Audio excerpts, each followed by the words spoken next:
Number one tayo, mga kababayan, sa buong Asya. Yung China, pang-apat na nga lang. Ganon kaganda, mga kababayan, yung tinatahak ng ating bansa ngayon.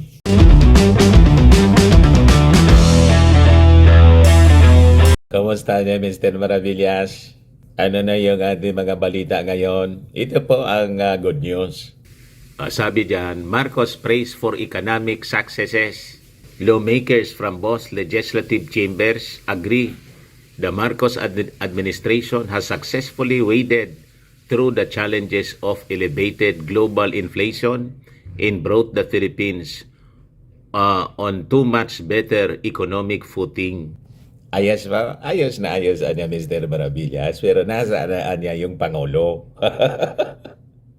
Nagpapahinga muna yung ating Pangulong Bongbong kasi nagpositibo nga po sa BIDCO. 5 days siya na naka-isolate pero may mga conferences siya po na pinangungunahan through Zoom meeting na lang muna. Siyempre ayaw niya na yung kanyang mga officials na magiging kahalubilo sa mga pagtatrabaho niya, madamay, di ba? And that is a protocol, mga kababayan, safety protocol na ino-observe, di ba? Pero anya Mr. Maravillas, di ba? Ang sabi sa mga chismis, hindi man talaga nagkasakit yung ating Pangulong Bongbong. What? Paninira man lang po. Yung ating Pangulo po, tuloy-tuloy yung pagtrabaho. In fact, matapos niyang ipag-utos ang manhunt doon sa mga responsible terrorist po sa Mindanao University bombing, may nahuli na po yung ating mga authorities. And in fact, natuwa nga po si Senator Bato pagkatapos si Super Ate. Well, Bato, I may hail arrest of MSU bombing suspect. Natuwa po. But before ko mga kababayan ibigay sa inyo yung full story, click subscribe muna dito sa ating YouTube channel and hit the notification bell para lagi kayong updated sa mga kaganapan dito sa ating bansa. Like and share na rin po ninyo ng ating video. At huwag na rin po ninyo na skip yung ating mga commercial ads para tuloy-tuloy lang ang pag-unlad ng bagong Pilipinas. Sa mga naghahanap pala ng malinis and spacious fitness gym, bumisita lang po kayo sa aming Colossal Fitness Gym. We also offer grab car rental with our brand new 2023 model ng Toyota Innova.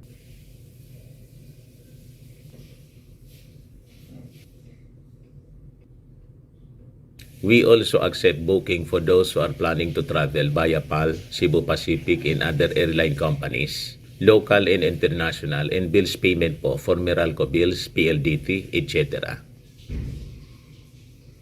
Ang Colossal Fitness Gym is located at 3rd floor Security Bank Building, Landco Business Park, Legazpi City, Albay. For your inquiries, look for Gilon Maravillas. Contact number 0966-802-0949.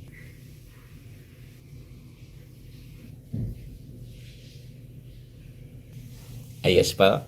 Ayos na ayos niya, Mr. Maravillas.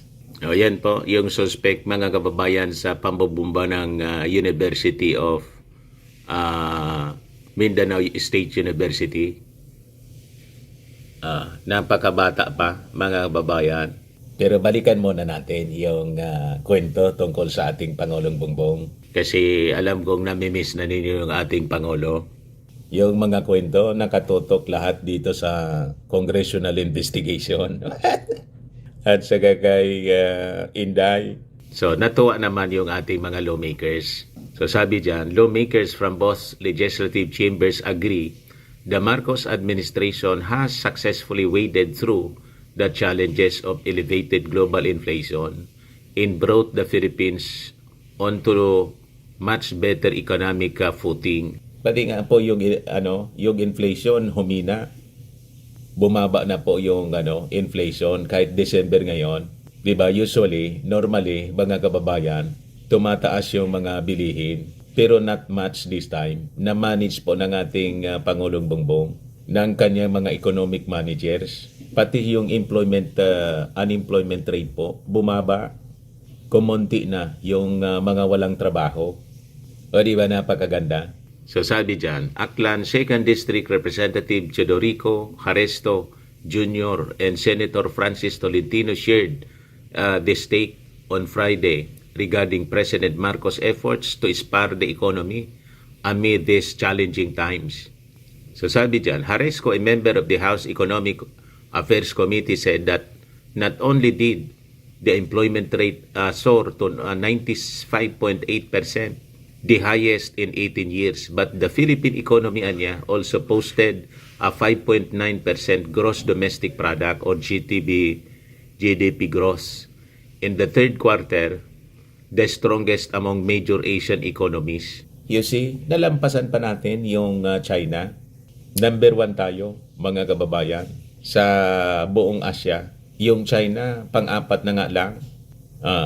Ganon kaganda, mga kababayan, yung tinatahak ng ating bansa ngayon sa pamumuno ng ating Pangulong BBM. Sabi niya diyan, the congressman economist noted that inflation had also slowed down from 4.9% in October to 4.1% in November, while unemployment declined from 4.5% last year naging 4.2% ngayong taon. A social weather station's poll also showed overall hunger fell from 10.8% in June to 7.7% in September. O di ba, napakaganda yung mga development sa ating economy po. So sabi diyan, these are the unmistakable fruits of government policies to boost employment, spur economic growth, and tame inflation, sabi po ni Haresco. Also a member of the House Labor and Employment Committee sa ating Kongreso na sinisiraan ng mga kalaban ni Martin. What? Di ba? For his part, Tolentino said that the latest employment figures released by the Philippine Statistics Authority have also proven that the Marcos administration's initiative have been able to ensure a steady generation of quality jobs. This new public works, sabi niya, are key to attracting investments and increasing productivity, which in turn generate employment and taxes, which is in turn fund more infrastructure constructions. Kasi nga po, ang Marcos administration tumutok sa build more or BBM projects. So massive po yung construction sa ating paligid. Kaya sabi niya, this is the virtuous cycle in fiscal management the government has been practicing. Build better more is also a jobs program. Dagdag pa ng ng senador. Si Tolentino po, senador po yan ni Maudix.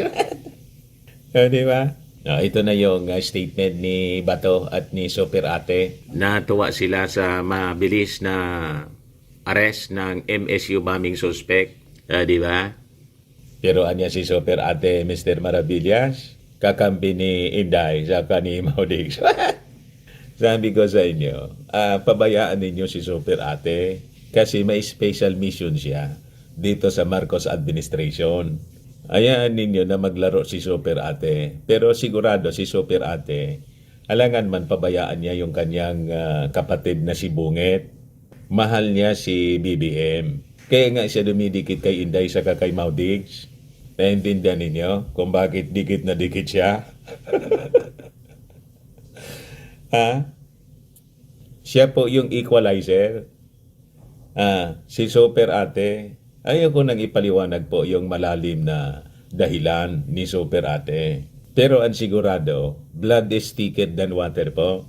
Yung ibang mga Marcos loyalists na gagalit na kay Super Ate. Ayaw nang iboto si Super Ate. Maganda po ang magiging resulta pag sa 2028 tumakbo si Inday for President. Tapos si Amy Marcos for Vice President. Sa Marcos administration naman po, the opposition sila. Inday Aimee, oposisyon. Tapos, Martin Romualdez o kung sino, mga kababayan yung ganyang katandem. Possibly, kung si Aimee Marcos po tumakbo as Vice President ni Inday, si Martin Romualdez hindi na po kukuha ng Vice President. So, ang mananalo po, Martin Romualdez, Aimee Marcos. O, di ba, swak? Ayusan niya, Mr. Maravillas, yung yung analysis mo. Eh, ba ayos na ayos? Ayanin niyo na maging opposition po si Aimee Marcos at dumikit kay Maudig sa kakainday. Ayos? Perfect ka niya, Mr. Maravillas. Perfect po. Going back dito sa topic natin. Sabi dyan, Senators Ronald Bato de la Rosa and Aimee Marcos congratulated the security forces for their effort as the Islamic city continued to reel from the deadly incident. I would like to congratulate our security forces for the arrest of one of the suspects, said de la Rosa.